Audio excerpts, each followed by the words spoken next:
winning gold in skeleton. And then, of course, Jon Montgomery walking the streets of Whistler in the Village, chugging a pitcher of beer. Jon, not in Sochi this time around, instead stopping by Breakfast Television to chat with us. How are your Olympics going so far? Yes, I decided to come to Breakfast Television instead of going to Sochi. That's how we have to phrase it and present it. We appreciate that. We appreciate that. So your Olympics, how are they for you this time around? It has been different. Yeah. Last time I was there, I was enjoying opening ceremonies. Sure. It was amazing. It was a life-changing event. This time, I'm just really enthralled with sitting on my couch, taking in all that's happening in Sochi and not being there. But I've had lots of support. I did try to make it and fell short just by a couple points, but I've got zero regrets, and I've had tons of support from my friends and family and sponsors. P&G, the Thank You Moms campaign, has been out of sight because they could have just dropped me like a bad habit and forgot about me, but instead they've been working with me, telling my story, and my mom's and my story was about when things don't always go so well, picking them back up and finding the positives, and that's what I've got to do this time around. 4 years from now? Are you 4 years from now? going for Korea? Or? You know what? Physically, I could. I've never been in better shape physically. I've had the fastest starts of my life this year, but I think I would be tempting fate. Our sport is incredibly challenging and dangerous for that matter. Oh, sure. And the risk of head injury, I just can't take it anymore. My wife has been out with 2 years with post-concussive syndrome, and I can't take those kinds of risks with our future as a family. So I've got to take a step back,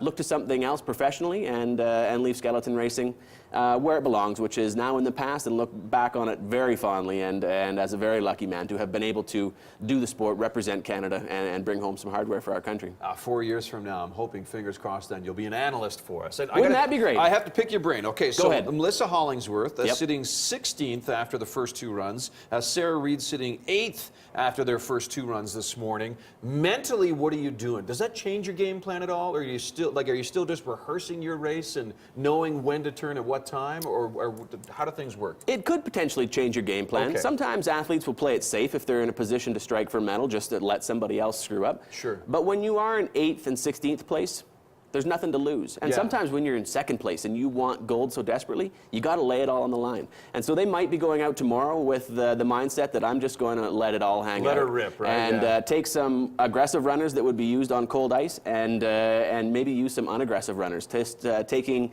some chances, because you've got to try and do some leapfrogging, as we call it, when you're at the back of the pack looking to make up some spots. So it may change their mindset. They might be going for broke tomorrow. Okay. Would they change their pre-race routine, though? They wouldn't change any of that stuff. Okay, you would do that all the same. You'd go through the motions. You would do your steering, your visualization, your warm-up exactly the same. But in terms of equipment choices, you might be taking a few more risks on that level. Yeah. Okay. A little bit of a broader spine on the runner, so it's got less control on the ice, and maybe a little bit more rock, less contact patch. Less control. Less control in skeleton racing. Could you you imagine? At 100 kilometers an hour. Yeah, so that's what we play with, is control. When you're looking for more speed, less control is the answer. Yeah. That just baffles me. There you go. Don't think about it too much. Okay, and it's okay. So you said you're not going to go for Korea. Stepping back, new career path. That's good to know. We're going to bring up some images of Vancouver then here. Some graphics we have. There's you. Much longer hair. Animal look. Shaggier beard. So these are going to be the Olympic images in your mind that we're going to live with, right? And of course, you can't forget the chugging of the beer and the championship walk down Whistler Village. And it's talking about the helmets that we're seeing on the athletes this year. A lot of character in the helmets. There are. A little bit more, a little less symbolism than what I had with mine, and some really cool pictures and designs. I mean, Eric's got a demon head, and Sarah's got some tattoo-esque type of... Melissa has like a ghost horse or something going on. A skeleton horse. John has a brain on his helmet because we call him Fairbrain.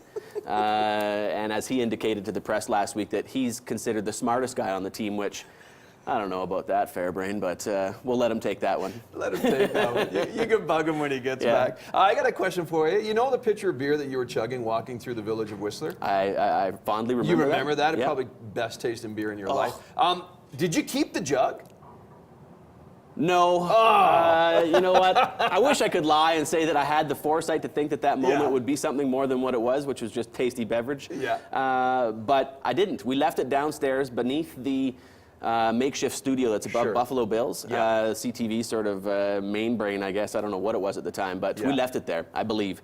We did get another picture, the one that had been presented to me at Canada House when I walked in there for the gathering. We did have that one, and that one is in the BC Sports Hall of Fame, I believe, with a speed suit. But the picture itself, It's floating around. Somebody's probably drinking out of it at Buffalo Bills It's or got a another. sticker on it or something. No, right now. nobody knows that it's Nobody there. knows. It's just another pitcher. It's just One in the another rough. plastic jug of beer. Is there we just have to get going here, but is there one thing that you're looking forward to before the end of the games in particular? No, I think just more amazing performances for athletes on the day that matters most to them, and we're going to see them yet. We're going to see people be their best when it matters most, and that's the really cool thing about the Olympics is that you get those moments. You also get the moments with, you know, the failure as well, but you get to see real human spirit sort of prevail in those types of instances as well. Very cool. Human guy, Jon Montgomery. Appreciate your opinion. Good luck in the next phase of your career. Thank you very much. I appreciate it. Good to see you again, Cheers. as always. We're going to check in with